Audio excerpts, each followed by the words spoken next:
And the gentleman from New Jersey may close. Thank you, Mr. Speaker. And I'd like to thank my colleague on the other side of the aisle for once again making the points that we have tried to make. You will have the opportunity to vote on HJ Res 100. And as it has been mistakenly portrayed, a poison pill. There is no poison pill. You have the opportunity to vote on HJ Res 100. Then there is a second piece of legislation. You're welcome. We separated them. But we had to do something. This, Mr. Speaker, is about fairness. And just as you have a vote in this body, each member has a vote to ratify or not ratify. And the workers in the labor unions have a vote to ratify or not ratify.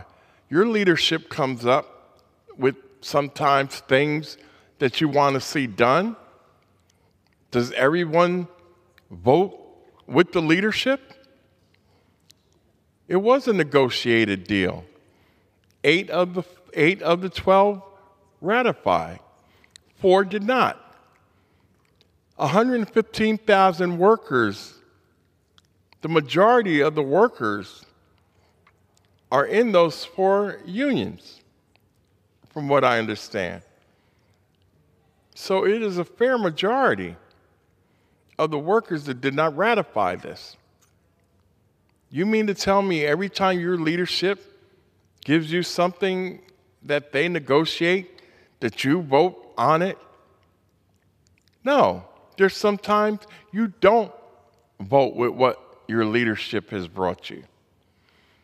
And so these people are doing the same thing that you're allowed to do in this body. And I don't think that is a situation that is unrealistic.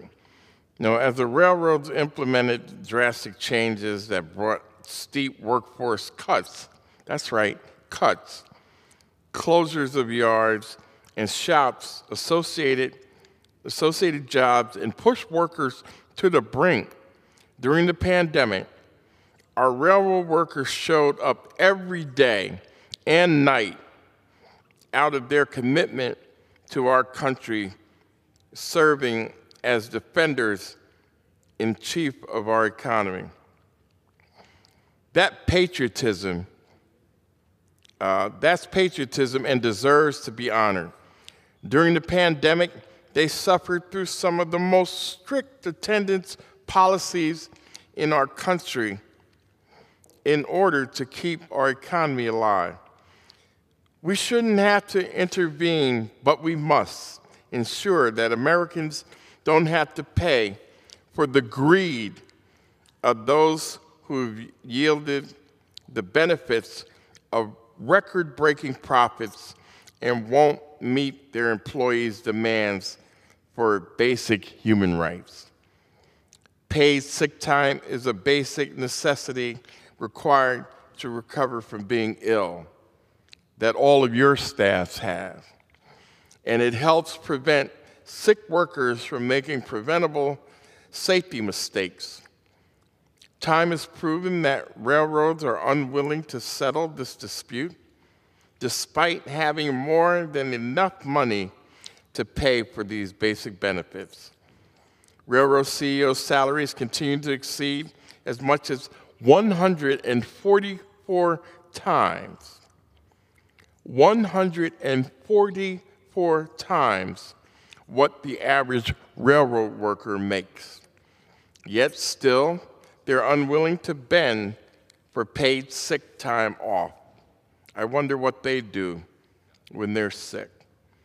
All the while, they know that their profits are built off of the backs of these dedicated rail workers who deserve so much more. Despite the challenging decisions to intervene, I will continue to press the rail industry to do what they know to be the right by their workers. And once we pass this legislation, we will pass legislation that guarantees paid sick leave for rail workers, since the industry has decided they wouldn't. And with that, Mr. Speaker, I yield back the balance of my time. The gentleman